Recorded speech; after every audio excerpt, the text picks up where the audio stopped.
Recorded Books presents The Truthful Witness by James Chandler. Narrated by James Anderson Foster. Prologue. Last Wednesday, April 9th. Grant Lee didn't need this.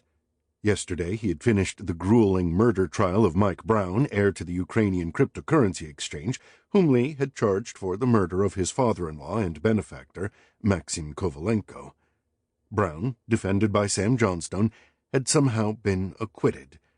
Lee was still raw and didn't want to talk with anyone, but the extended family of retired Judge Preston Daniels had been calling nonstop, and the staff could no longer hold them off. Daniels's ailing wife, Marcy, had passed away yesterday as well. It wasn't unexpected.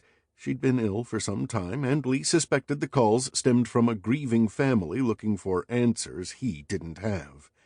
As Chief Deputy County Attorney for Custer, Wyoming, returning calls like these was part of the job. Besides, if Daniels's family had some influence, as he suspected, being as responsive as possible was best, especially if he decided to challenge County Attorney Rebecca Nice in the upcoming election. He'd asked his assistant to schedule a video conference, and when the bleeps and boops finally ceased, he was face to face with a heavy-set, teary-eyed woman. Beside her and holding her hand was a man Lee assumed was her husband. They were seated at what appeared to be a table in a well-appointed kitchen. Good. Perhaps he could hit them up for a contribution when the time was right. He clicked the icons to start his camera and activate his microphone. "Good morning," Lee began. "I'm Grant Lee, Chief Deputy County Attorney in the Custer County Attorney's Office." "Good morning," the woman said. "I'm Miriam Baker. was Marcy Daniels' sister. This is my husband, David," she added. "How can I help you?" Lee asked. "We wanted to talk with you about Marcy's death." "I understand," Lee said. "What would you like to know?" "Well, we understand my sister died from a drug overdose," Miriam said, dabbing at her eyes with a tissue. The drugs used in treating cancer and its associated symptoms were powerful. "I haven't seen anything official, but I heard the same thing. What are you going to do about it?" Miriam blurted. "He killed my sister." "Excuse me?" Press Daniels killed my sister. I've been worried about this for months. She was doing fine, then he decided to take her to Mexico for all kinds of ridiculous treatments. Those people don't know anything," she said dismissively. "Then, as she got worse, just like we all knew she would—" She broke down, and his husband put his arm around her shoulders.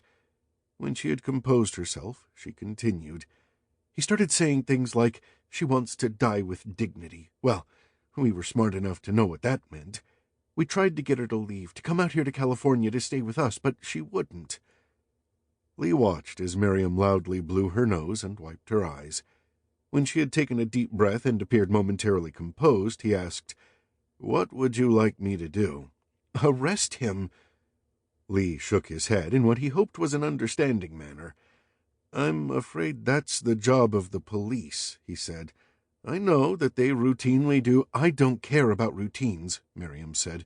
"This is murder.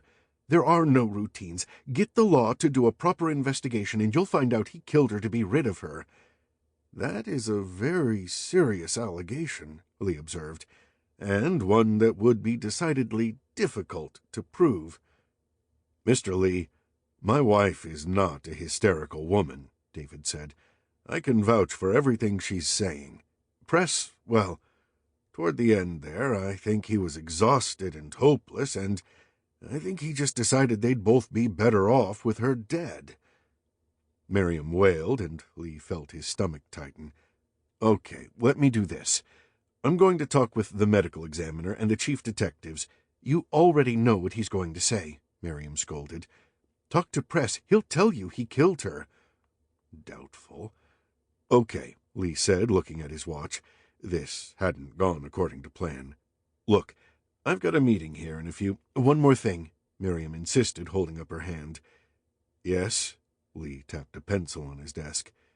She wiped her eyes with the back of her hand. "Marcy had $1 million life insurance policy. Never worked a day in her life. Who has $1 million insurance? Sample complete. Ready to continue?